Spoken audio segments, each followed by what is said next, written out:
Hello subscribers, నా subscribers అందరికీ దసరా పండగ శుభాకాంక్షలు.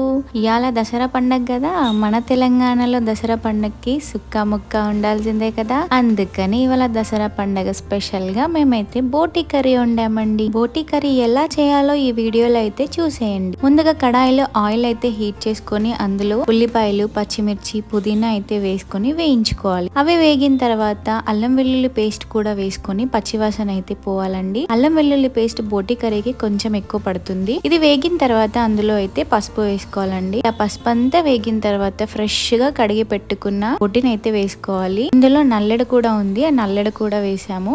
బోటీలో చాలా మలినాలు ఉంటాయి కదా అండి, సో అది మంచిగా వాష్ చేసుకోవాలి. ఒకవేళ మీకు నార్మల్ వాష్ చేస్తే పోలేదనుకుంటే వేడి నీటిలలో వేసి కూడా మరిగించి తీసి వాష్ చేసుకోవచ్చు. ఇలా బోటి అంతా వేసుకొని ఒకసారి అయితే బాగా కలపాలండి. మూత పెట్టుకొని అలా ఒక 10 నిమిషాలు వదిలేస్తే మనకి బోటి ఆయిల్ లో ఇలా ఫ్రై అవుతుంది. చూసారా ఎలా ఉందో. ఇప్పుడు అందులో 2 టేబుల్ స్పూన్ల సాల్ట్ అలాగే 2 టేబుల్ స్పూన్ల కారం కూడా వేసుకొని మొత్తం ఒకసారి కలపాలండి. ఇలా కలిపిన తర్వాత మళ్ళీ మూత పెట్టుకొని ఇంకొక 20 నిమిషాల పాటు బోటిని ఆయిల్ లోనే ఫ్రై అవనివ్వాలి. సూప్గా కావాలనుకుంటే కొంచెం వాటర్ ఇంకా చింతపండు రసాన్ని పోసుకుంటే టేస్ట్ బాగుంటుంది. 20 నిమిషాల తర్వాత మూత తీసి అందులో గరం మసాలా వేసుకొని ఇలా కలుపుకొని మూత పెట్టుకొని ఇంకొక 10 నిమిషాల పాటు ఫ్రై అవనివ్వాలండి. మనకి బోటి ఫ్రై అవ్వడానికి కాస్త టైం పడుతుందండి. అలాగే ఫ్రై చేసేటప్పుడు కొంచెం జాగ్రత్తగా ఉండాలి, లేదంటే ఎంత మాడిపోతుంది. అంతే అండి, ఎంతో టేస్టీ అయిన బోటి ఫ్రై అయితే రెడీ అయిపోయింది. Thanks for watching. మన వీడియోస్ అన్ని మీకు నచ్చితే please do like, share and subscribe to our channel. Thank you.